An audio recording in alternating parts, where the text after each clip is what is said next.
srpski manastiri i crkve mogu reći mnogo više o teškoj i mučnoj istoriji Srba nego bilo koja knjiga, a iz njih možemo izvući pouke o pravim istinskim vrednostima u životu. Na ovom mestu je održan posljednji sabor Srpske pravoslavne crkve pre velike seobe Srba.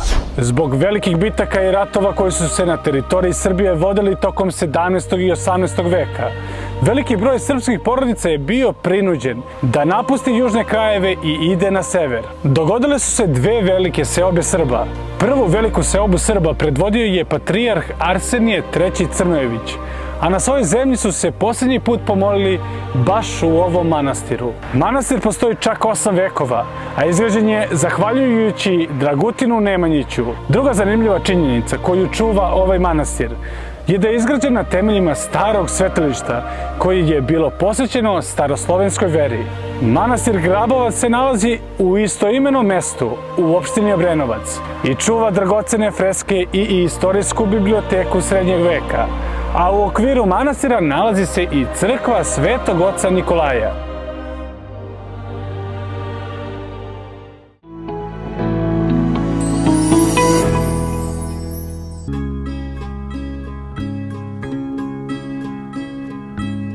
Da li znate ko je napisao jednu od najpoznatijih grčkih balada?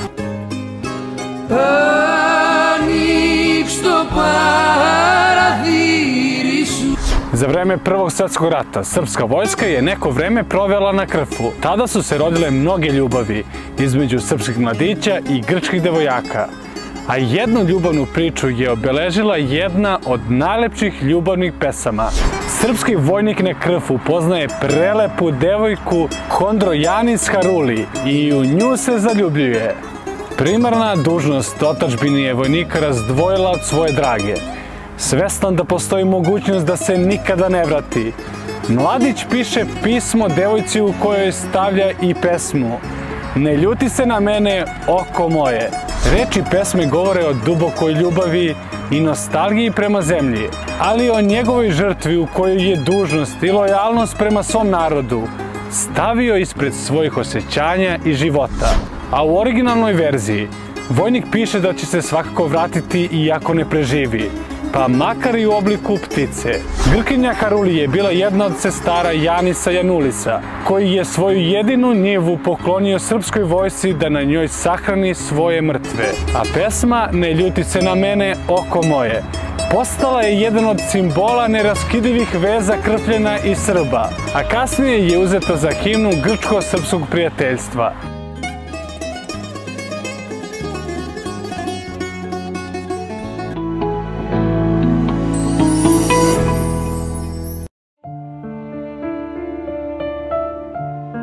Zabranjena je bila gradnja crkvi, osim ako se to ne uradi u jednom danu. U vremenima kada su Turci živjeli na našim prostorima, bila je zabranjena gradnja verskih objekata. Međutim, Turci su u ironiji uveli zakon da je to moguće, samo ako se crkva izgradi za jedan dan ili noć, sa ubeđenjem da je to bilo nemoguće. Domišljat narod je nadmudrio okupatora tako što je pripremao drvene elemente za gradnju, koji je tokom noći sklapao i gradio. Te crkve brnare su u toku jedne noći bile podizane. Bile su građene bez eksera i klinova, pa ih je bilo moguće uz par spretnih majstora i rastaviti tokom noći, preneti i sklopiti u drugom kraju sela. Tako je naš narod zaštitio i po drugi put nadmudrio turske osvajače i spašavao crkve brnare koje i danas postoje širom Srbije.